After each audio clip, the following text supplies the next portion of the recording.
40 short weeks ago, you walked into St. John's in your 8th grade year on a Tuesday, and 40 weeks later, we gather here to recognize your time growing and learning at St. John's. We ask that blessing on each of you. I want to start by just sharing some of my favorite memories this year, last couple of years together. First of all, most recently, the DC trip. It was a great experience that Mrs. Roy and I'm so happy to share with you.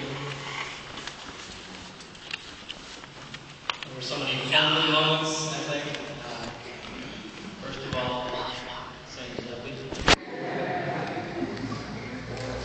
Little statue stuff from St. John the Baptist would surprisingly appear in different places around the classroom in the mornings that I could try and find him every day. We had fun with that. I look back at the beginning of the year, we had a Scrabble tournament, fiercely competitive class, and I enjoyed that part of your personalities especially. I like the times that we've played basketball during homeroom. It's a lot of fun. Think back to the beginning of the year as well, we welcomed Andrea to be a part of our class in a special way. I know she'll be happy to be here today to see all of you graduating. I also look back on all the growth that you've made as juniors and knowing, as Mrs. Cates just spoke about, the amazing impact you've had on your kindergarten buddies. It's very inspiring.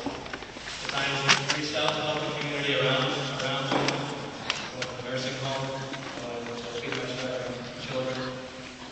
Last year, we went to Mission 7 trip.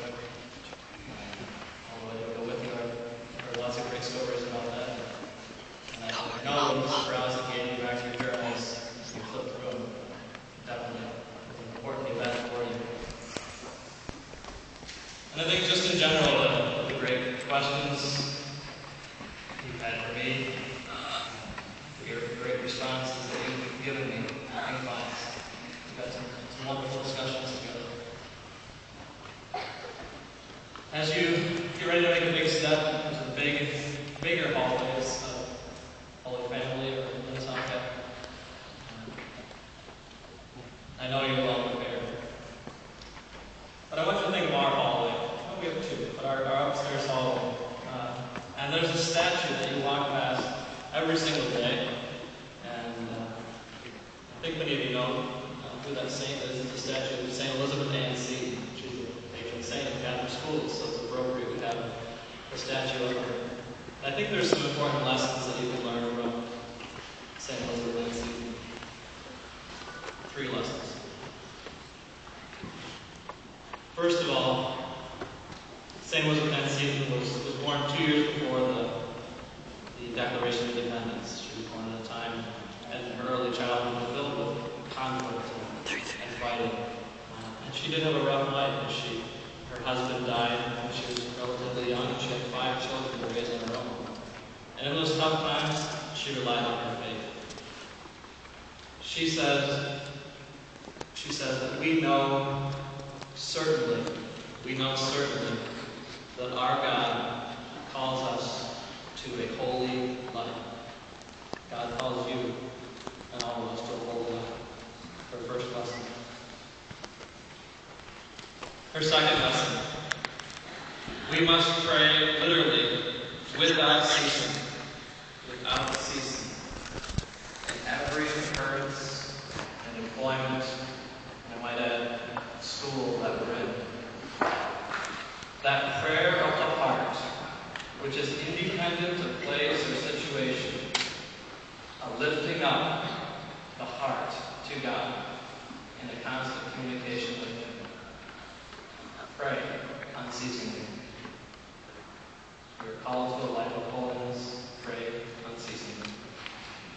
And our favorite prayer, one of our favorite prayers, was the 23rd Psalm, which many of you know is the Lord is my shepherd. And I think it's fitting to read that and to listen to those words, which inspired this great saint, and which should offer comfort to you as you head into a bigger school, new environment.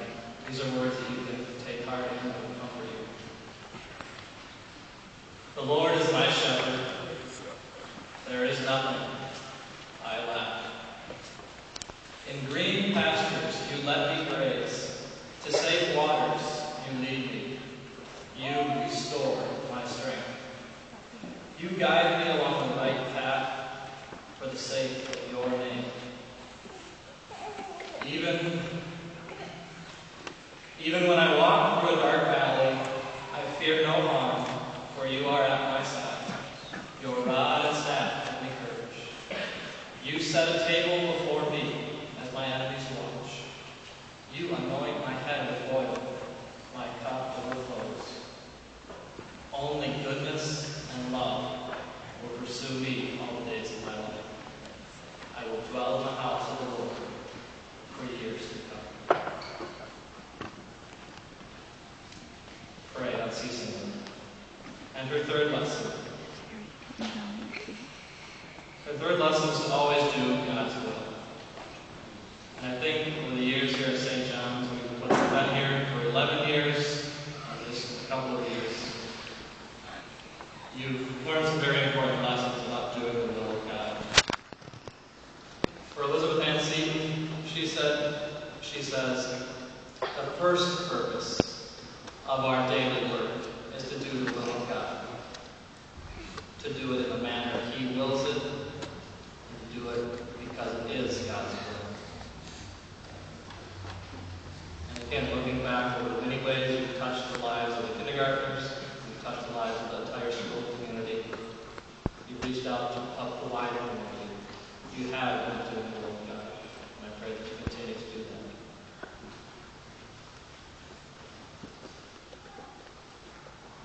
Saints are not just people who lived centuries ago that we have statues of. You are saints in training, and all of us are striving for that. And as saints in training, you've learned your lessons well in the classroom, you've learned your lessons well outside the classroom. And I've been blessed to be a part of these last few years with you as you continue to grow. As you go forward, continue to rely on your faith, continue to rely on the wisdom of St. Elizabeth Ann Seton, to live a life of holiness, to pray unceasingly, and to do God's will. So the words of the psalm, may goodness and love pursue you all the days of your life.